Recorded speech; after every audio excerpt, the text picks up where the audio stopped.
Welcome back to a brand new year of ancient DOS games. To kick things off, I decided we'd take a look at the sequel to a game that I covered on the show many years ago, back in 2010, Captain Comic 2 Fractured Reality.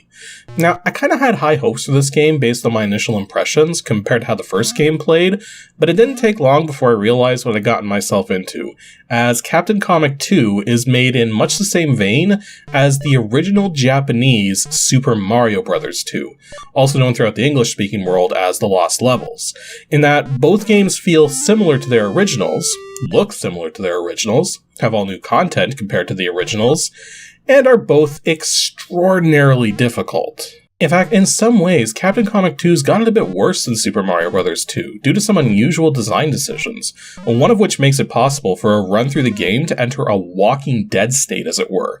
Yeah, you don't often hear that term associated with platformers, as it tends to be reserved for inventory-based adventure games.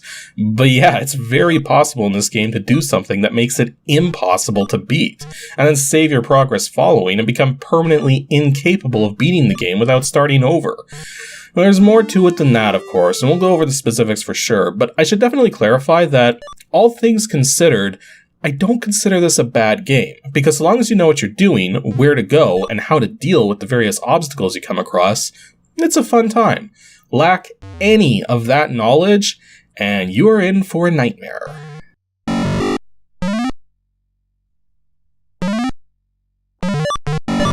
Captain Comic 2 was once again developed by Michael Denio, the one responsible for the original game, although he was technically working for Colored Dreams at the time, a company which primarily developed and published unlicensed games for the NES, so it's curious that he was able to produce something like this independently while working there, as it was published through ComputerEasy in 1990, a company primarily known for productivity and gambling software, and there's no mention of Colored Dreams anywhere in the game or the accompanying documentation. As far as the game itself is concerned, it's a one-player platformer with support for EGA 320x200 16-color graphics and PC speaker sound. As for its current release date, unlike the original Captain Comic, which was originally released on computers under the shareware concept, Captain Comic 2 only ever saw a boxed commercial release, and it was never made freeware at any point following. So in terms of acquiring a physical copy, I would say the difficulty of doing so is about in the middle. I wouldn't call it rare, but I wouldn't call it common either, as I only found a tiny number of listings for it when searching, with the going rate for a fully boxed copy being around $25 to $35, though as you'd expect, some sellers try to charge twice as much for it. Since there's code sheet-based copy protection, you are more likely to find the game fully boxed than loose. Though I should point out that there were two releases, a 3.5-inch disc release, which is what I have, and a 5.25-inch disc release. And as far as I can tell, that 5.25-inch disc release is virtually impossible to find. Although I was sent a fully boxed copy, it wasn't sealed, so I figured I'd do a quick post-commentary style unboxing, showcasing some footage I took earlier. And they actually stuffed a surprising amount of content in this box. And for starters, we have the disc itself, which is a low-density 720K disc, and then we have the code sheet, which is, well, I have no idea how well this is going to show up after the video compression takes hold, but trust me, even in real life, this is nearly invisible to the naked eye. Next we have a tech support pamphlet on yellow paper, which doubles as a licensing agreement, followed by a postcard for warranty registration. Then we have a thick 28-page product catalog for ComputerEasy, which looks like it's going to be black and white, but the instant you turn the first page, you realize they slapped an extra black and white cover over their proper full-color catalog for some curious reason. Well, actually, I think it's because at the time they were having a 50% off sale on everything in their catalog, so the extra sheet on the cover was to save cost in reprinting the whole thing to provide the proper coupon for taking advantage of this. Again, skimming through this catalog, it's mostly productivity and gambling software, with Captain Comic 2 standing out as the only game in here that doesn't have any ties to stuff like checkers or crosswords or other such non-digital games. And then there's the manual, which is 24 pages big and printed in black and white. Now, the manual is predominantly text, but does help to describe various objects and aspects of the game, which are otherwise not explained very well in the game itself. Though I want to point out two extremely pertinent details in the manual. This first one reads, "Note, be very careful when dropping non-consumable objects, especially objects that enhance Captain Comic's performance. Without the jump boots, you'll not be able to finish the game. If a player was to drop a critical object such as this and not be able to retrieve it, then capitalized and underlined, do not save the game. Exit the game without saving it and restart the game from its previously saved state. This section right here is basically pointing out right away that unwinnable states are possible. And it's not just the jump boots, although it's definitely a pertinent example. In fact, it's not only useful items like this, consumables like shield and jetpack fuel pickups also do not respawn and are permanently gone once collected. So if you manage to burn away too much jetpack fuel to be able to progress, that's another way you can get screwed. The other pertinent thing is this message right here about the copy protection, which says you'll only have to enter the secret code the first time that Captain Comic 2 Fractured Reality is executed on your computer. Once entered correctly, the program will save the code and load it automatically in future games. Yeah, instead of asking for a code from the code sheet every time, it modifies its config file to include data which bypasses having to enter a code from then on. Wouldn't that kind of defeat the purpose of having the code sheet in the first place?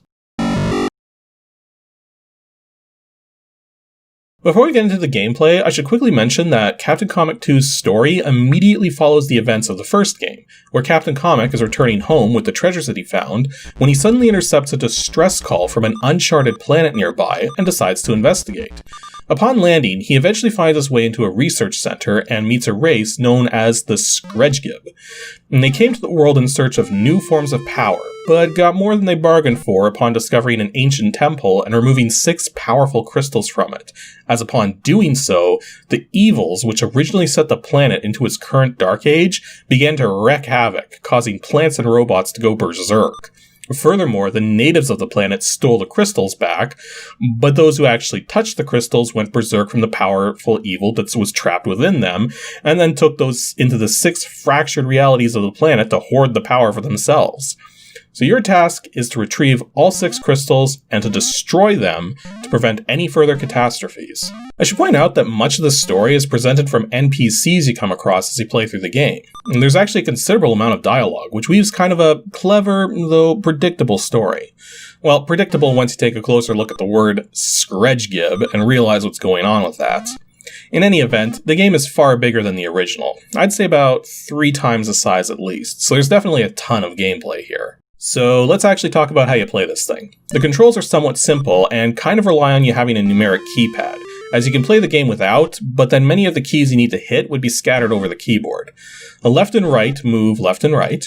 Up lets you go through openings, and a neat trick is you can hold up while walking along to immediately enter places which might be secretive. Down normally doesn't do anything, but holding down while jumping lets you jump down from certain platforms. And spacebar is the jump key. Insert is the fire key.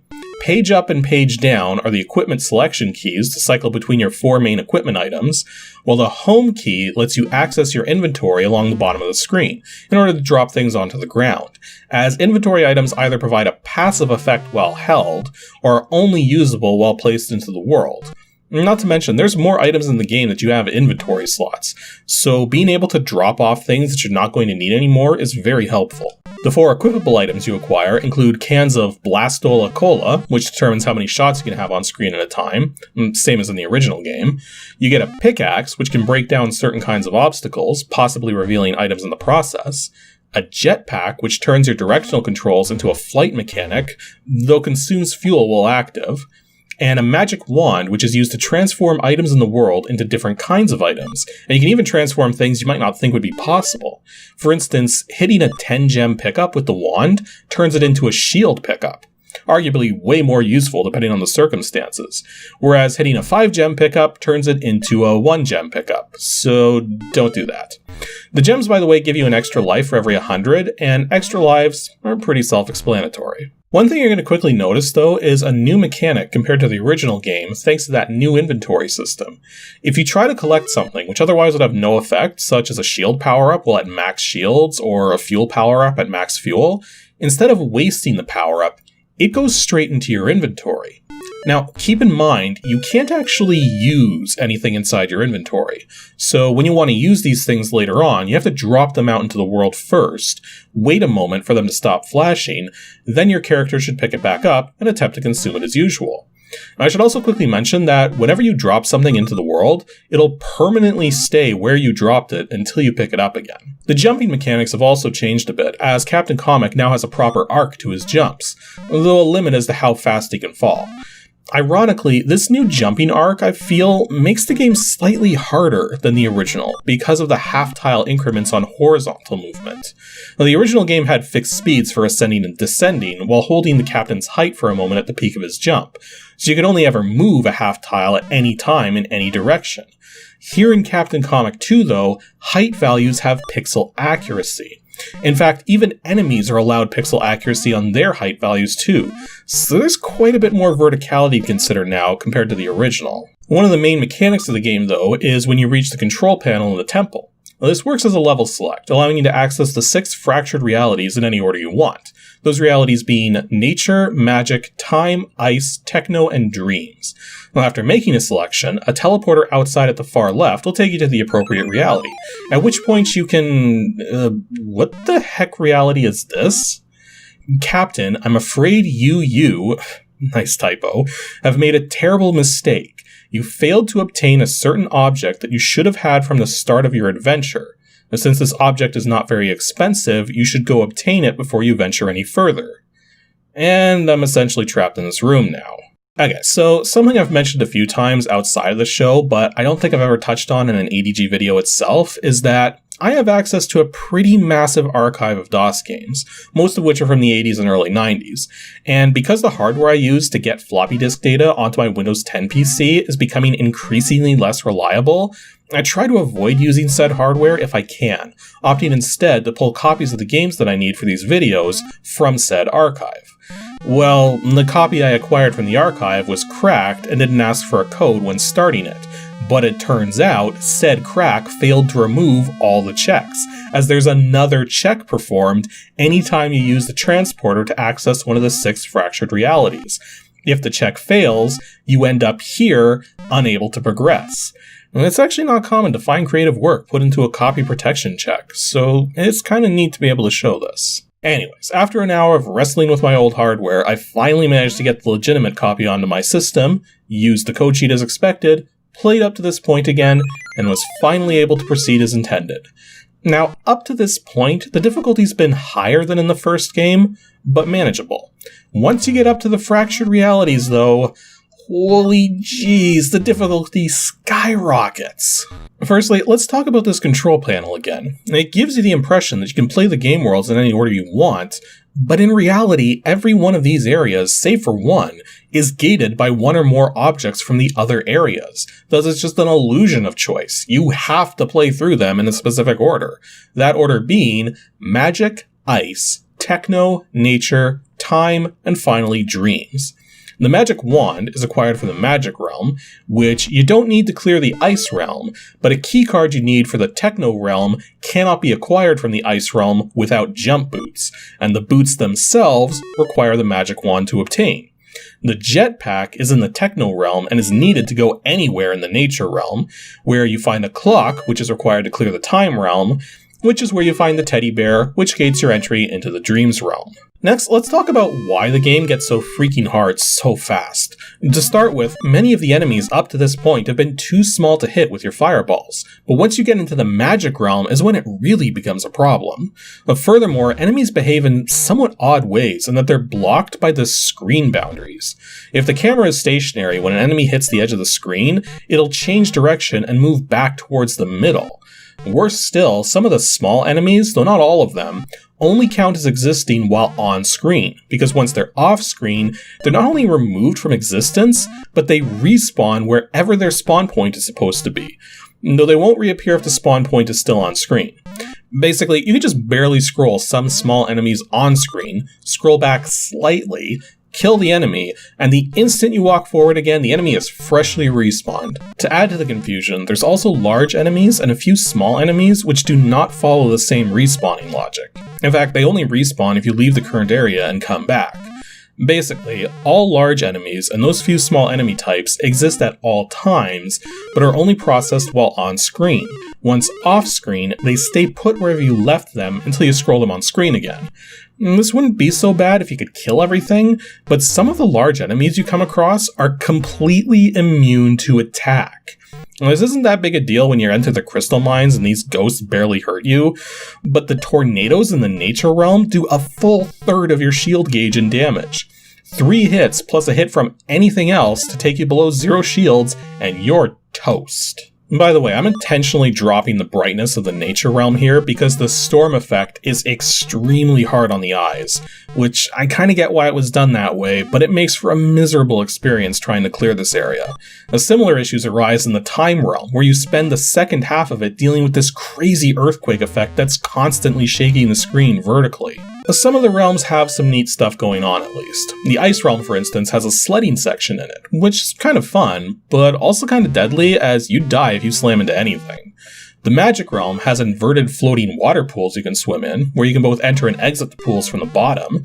And heck, the area you start in near the Research Center has a bunch of hidden waterfall entrances, which you can scout out by holding the up direction while walking past them. So let's talk actual progression now. Whenever you lose a life, you simply restart the area you're in right back at where you entered it from, with whatever items and stats you had when you died.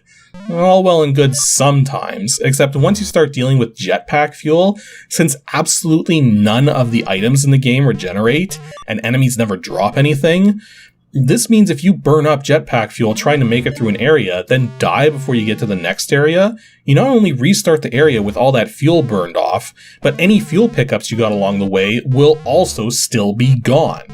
Even more pertinently, once you've gotten up to the control panel in the temple and saved your progress, anytime you lose all of your lives and are dumped back to the player select screen, you restart at the temple. Thus the same issues apply regarding spent jetpack fuel. I should point out too, there's not a lot of spare jetpack fuel. The game gives you about twice as much as you would need to clear everything up to the infinite fuel power-up, provided you do everything flawlessly. Which means if you start making mistakes, which are expensive on fuel, you're probably better off returning to your last save point than waiting for your lives to run out. To that end, it's essential that you quit and save prior to any excursion into one of the fractured realities, and if you end up wasting resources trying to go through and ultimately fail, it's better to just quit without saving and return to your last save point. Beyond that, progression comes down to a lot of exploring and occasionally making leaps of faith. Now, you can mitigate this a little, since so long as your jetpack is active, the game will not let you fall down bottomless pits. So going for those leaps of faith in the latter half isn't as risky as in the early half. And you also find a lot of items, and it's not always clear at first what you need to keep and what you don't. Though that's where the magic wand can really come in handy, as the wand is incapable of transforming anything which serves a useful purpose somewhere, somehow. Everything else it'll transform without a second thought. There's also an emphasis on finding secrets to progress. Now thankfully, they're not hidden so insanely well that you'll never find them. But based on my own exploration, I'd say there's a couple which are definitely going to cause some grief. Though again, do have some logic as to where they are, as the game makes an effort early on to indicate to you that you can both create and destroy some blocks by bonking your head into them from underneath. Now, once you know to do this, and apply a little logic in regards to searching dead ends or areas beneath otherwise impossible jumps, you should be good with finding all the necessary secrets. Overall, Captain Comic 2 Fractured Reality is too freaking hard, and quite frankly, I don't even remotely blame the creator. See, one of the funny things that happens with level design, and this is something the professionals, both indie and AAA, are constantly having to keep in mind, is how much they're adapting to their own designs. The natural tendency of a level designer when they adapt to the difficulty of something is to make it more challenging, because they don't realize they've actually improved and gotten better at what they've made, thus why it didn't seem hard enough. And I feel like this is what happened here. Michael probably got too accustomed to the levels he was making, and ultimately made them way harder than they really should have been, at least when contrasted with the levels of the first game. In fact, when it comes down to it, I think the difficulty could have been made considerably more fair simply by changing very minor details, making leaps of faith less risky by using floating gem pickups to indicate a path, either reducing the damage output of the tornadoes in the nature realm or making it possible to destroy them, and having an NPC somewhere in the game indicate the proper path to take through the realms to eliminate wasted time, especially given that you can burn a half hour or more in the techno and time realms specifically before realizing you can only get about halfway before being brick-walled. Not to mention having enemies drop gems, fuel, or even small shield boosts when you defeat them. That way, you eliminate one of the pitfalls to having necessary consumables not respawn. In fact, having some of the small enemies respawn when off-screen is a mechanic that should have just been eliminated entirely given the nature of these levels. But when it comes down to it, the difficulty is the only major issue of the game, and is made significantly easier with memorization. So once you adapt to that and know what to do every step of the way, well, it's just a matter of buckling in and doing it. And so long as you enjoy the aesthetic and feel of the game, then really, that's not such a bad thing. It's a frustrating, super hard game the first time through, don't get me wrong. So really, that's the trick as to whether you would enjoy playing this or not, is how well you can adapt to the difficulty and memorize the run. And if you can do that fairly well and still enjoy the experience, you'll do alright with this game. Thankfully, the game is super easy to set up in DOSBox. Just leave cycle set to auto, and you're good to go. Anywho, that's all for today's episode of Ancient DOS Games. As stated before my hiatus last year, the pattern of videos this year will be Review Pro, Review Mod, Review Filler, with new videos on the first 3 Saturdays of every month. So, next Saturday will be an ADG Pro video, and we're going to be starting strong by investigating the maximum potential score for a game which doesn't have a score counter big enough to properly represent its maximum score. Yeah, we've seen such a game on ADG in the past, so make sure to stay tuned to find out what its true maximum score really is.